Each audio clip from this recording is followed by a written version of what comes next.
Alors parlons d'un vrai phénomène, la série Fallout. Comment est-ce qu'on passe d'une franchise de jeux vidéo post-apocalyptique, certes culte, à l'une des séries les plus populaires de l'année? C'est ce qu'on va décortiquer ensemble.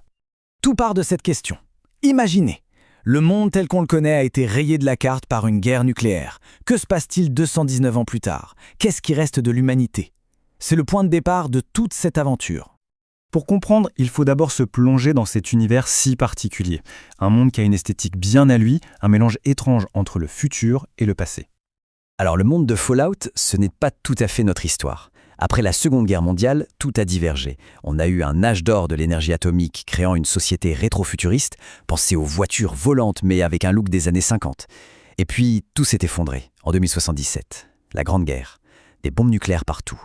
Les quelques survivants se sont cachés dans des abris souterrains. Et notre histoire, elle démarre 219 ans plus tard. Ce qui est génial dans cet univers, c'est le contraste saisissant entre deux mondes.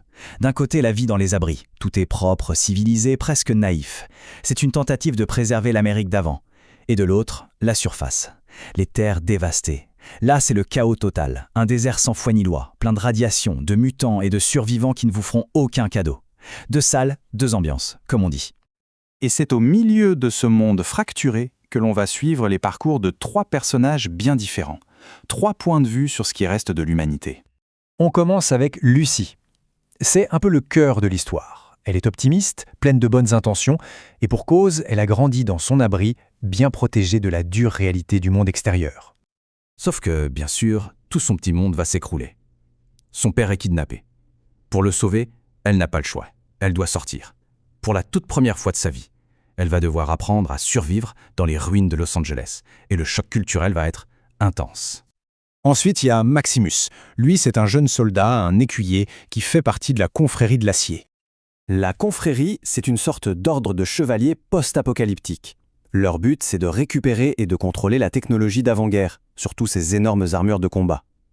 Maximus, lui, est un jeune gars ambitieux qui cherche à se faire une place dans ce monde brutal. Et son chemin va forcément croiser celui de Lucy. Et enfin, on a le personnage qui a littéralement tout vu, la Goule. C'est une sorte de pont vivant entre notre monde et ce futur dévasté. Avant les bombes, il s'appelait Cooper Howard et c'était une star de western. L'apocalypse l'a transformé en cette créature irradiée, mais quasi immortelle. Ça fait plus de 200 ans qu'il erre dans les terres dévastées en tant que chasseur de primes.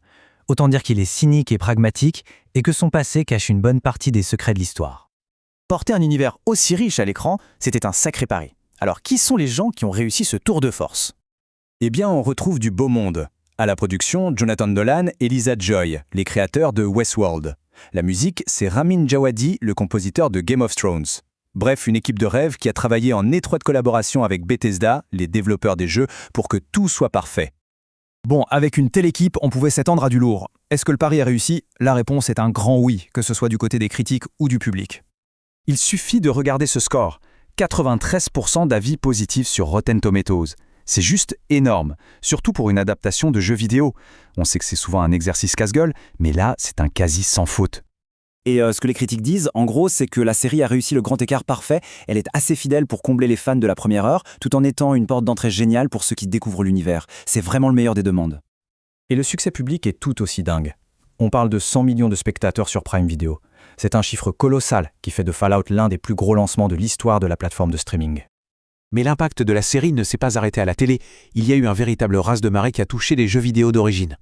L'effet a été immédiat. Dès la sortie de la série, la popularité de toute la franchise de jeux Fallout a littéralement explosé. Des millions de nouveaux joueurs ont voulu découvrir cet univers et plein d'anciens fans s'y sont replongés.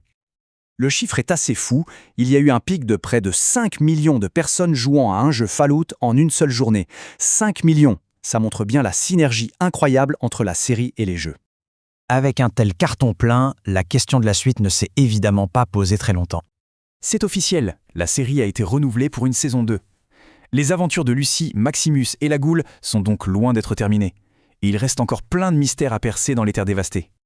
Au final, ce succès massif soulève une question plus large. Est-ce que Fallout, après d'autres réussites récentes, a enfin défini le mode d'emploi pour bien adapter un jeu vidéo, en respectant l'œuvre originale tout en créant une histoire qui se suffit à elle-même? On a peut-être atteint un nouvel âge d'or pour ce genre d'adaptation. L'avenir nous le dira.